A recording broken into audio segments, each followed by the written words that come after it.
अक्सर घरों में आलू बैंगन बच्चे पसंद नहीं करते, बड़े पसंद नहीं करते, तो आज मैं ये आपकी परेशानी दूर कर दूंगी। इस कदर ज़बरदस्त रेसिपी है, इतनी ज़बरदस्त कि आपने इससे पहले इस तरीके से हरगिज़ नहीं बनाए होंगे, मुझे यकीन है।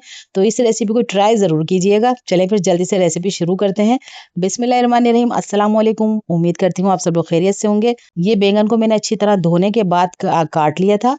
बड़े बड़े पीस में काटा है क्योंकि बैंगन जल्दी गल जाते हैं, इसलिए बड़े पीस रखे हैं। और इसमें पानी के अंदर नमक डाल के इसे भिगो दिया। इससे बैंगनों का कलर काला नहीं होता है, क्योंकि अगर नमक नहीं डालेंगे ना तो बैंगन काले हो जाते हैं।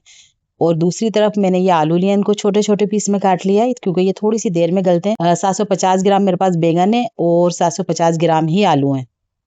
एक पतीले के अंदर half cup cooking oil add करेंगे और 1 टेबल स्पून अदरक लहसुन का पेस्ट डालकर उसको हल्का सा भूनेंगे कि अदरक लहसुन का कच्चापन दूर हो जाए।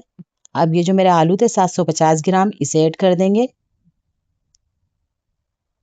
और इसको भी तकरीबन हम 4 से 5 मिनट तक अच्छी तरह इसकी भुनाई करेंगे कि हमारे आलू हाफ डन हो जाएं। ये देखें 4 से 5 मिनट तक मैंने इन्हें अच्छी तरह भून लिया है और इससे इसका फ्लेवर इस कदर बढ़ जाता है।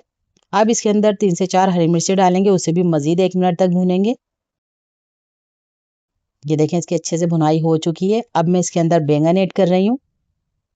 अगर आपको हमारी रेसिपी पसंद आए तो प्लीज़ उसे लाइक भी कर दिया करें, इससे हमारी बहुत हौसला अफजाई होती है। ऊपर से नमक ऐड करूंगी।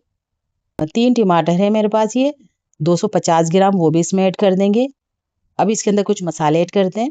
हाफ टी स्पून हल्दी ऐड करेंगे, हाफ टी स्पून पिसी मिर्च ऐड करेंगे, मिर्ची अपने हिसाब से कम ज़्यादा कर सकते हैं आप। 1/4 टी स्पून कुटी मिर्च ऐड करेंगे। 1 टीस्पून पिसा हुआ धनिया इसमें जाएगा। मजीद हमने इसे 2 से 3 मिनट तक हाई फ्लेम पे भूनना है। ये देखें 2 से 3 मिनट हो चुके हैं। बस हल्के से जैसे ही टमाटर हमारे सॉफ्ट होंगे तो हमने फ्लेम लो करके इसको दम पर पकाना है, क्योंकि अगर टमाटर बिल्कुल भुन जाएंगे तो उसका पानी ख़त्म हो जाएगा, इसलिए हमने इसी के पानी में से गलाना है। अब हम इसे इतनी देर पकाएंगे जितनी देर में हमारे आलू बैंगन गल जाते हैं। ये देखें आलू भी गल चुके हैं और बैंगन तो ऑलरेडी बिल्कुल सॉफ्ट है। अब इसके अंदर जाएगा वो सीक्रेट मसाला, ये है चिकन कढ़ाई का मसाला। इसे 1 टेबल स्पून ऐड करेंगे इसके अंदर और इसके बाद अच्छी तरह भुनाई करेंगे। इसको ऐड करने के बाद आप खुद मुझे कमेंट करके लाजमी बताइएगा जब ये रेसिपी ट्राई करें कि आप लोगों के सालन को कितना पसंद किया गया। इस तरीके से अगर आपने आलू बैंगन बनाए हैं तो हमारे घर में तो बहुत शौक से खाए गए थे। तकरीबन 3 से 4 मिनट हमें इसकी भुनाई करनी है। ये देखें ये भून लिया है मैंने इसको अच्छी तरह। अब इसके अंदर 3 हरी मिर्चें स्लाइस करके लंबी कटी वो ऐड करेंगे, थोड़ा सा लंबा कटा हुआ अदरक ऐड करेंगे। मजीद इसे हल्का सा भूनेंगे। ये देखें इसका ऑयल सेपरेट हो चुका है। बेहतरीन से हमारे आलू बैंगन की कढ़ाई बनके तैयार हो चुकी है।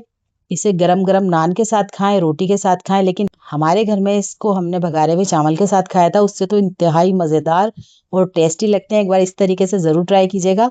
अपना और अपने प्यारों का बहुत ज़्यादा ख्याल रखें, हमें अपनी दुआ में याद रखें। मिलते हैं अगली रेसिपी में। अल्लाह हाफिज़।